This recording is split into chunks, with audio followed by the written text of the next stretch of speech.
back to the BJP spokesperson, Shehzad Poonawalla. These are selective leaks. The only thing selective is Tehseen's way of viewing things and Tehseen's way of articulating things, but I'll come to that. From Daro Mat to Lok Sabha mein Suno Mat to Rajya Sabha mein Ruko Mat. This is the true face of Congress party.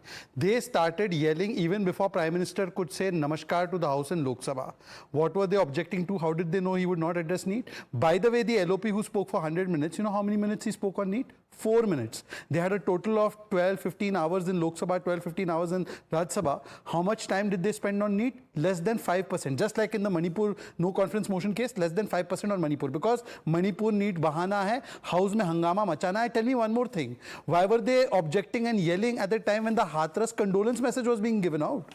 Why were they even yelling at the time when the president was reading out her speech? ये कब हुआ था लोकतांत्रिक history में? President तो आदिवासी समाज से आती है, उनके भाषण पे क्यों बोला गया? And what was their agenda when they spoke? Hindu hatred. Hindu hatred how? Not just calling Hindu hinsak, saying that Gita has taught Godse how to do hatya and violence. What was the need of that? Then after that, lies. MSP nahi di jati. That kind of lie is being said by the leader of opposition. And thirdly, the leader of opposition today has become leader of disruption. Tehseen Poonawalla. What context does it take for you to understand that a Manipur MP who just got elected was reluctant to go into the house? Smita herself has come to conclusion that Gaurav Gogoi yanked him and brought him into the well of the house. And the leader of opposition was telling him, go there, shout. Tehseen Poonawalla, if that is your selective way of viewing, I just ask you another question. Selectively nahi, pure samagrata se dekho. There is one picture in Tamil Nadu.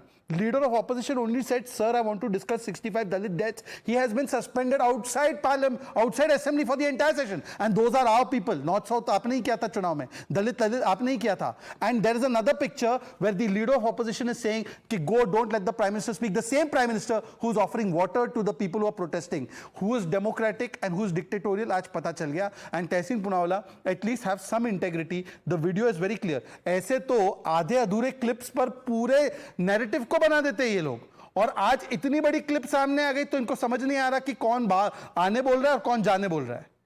Harshvardhan जी, ये जो एक dictatorship का एक narrative अभी तक बुना गया है, कहा गया है, लोगों ने उस पर तंज कसे हैं, ये अगर पूछा जाए who is dictating disruption in the house तो उसमें किसका नाम लेंगे?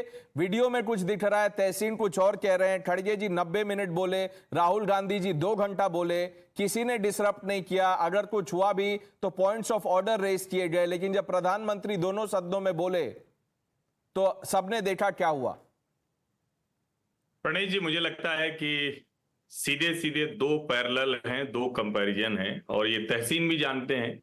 हो सकता है कि शायद उनकी कुछ ऐसी कंपल्शन है कांग्रेस पार्टी के लिए जिसकी वजह से वो नहीं बोल पा रहे हैं।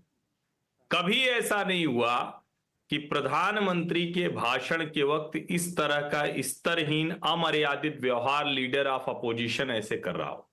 सांसद करते हैं विरोध, ये कोई बहुत नई बात नहीं है, होता ही है, डेमोक्रेसी में ये सब चलता रहता है, लेकिन लीडर ऑफ अपोजिशन ये कर रहा हो, लोगों को प्रोवोक कर रहा हो।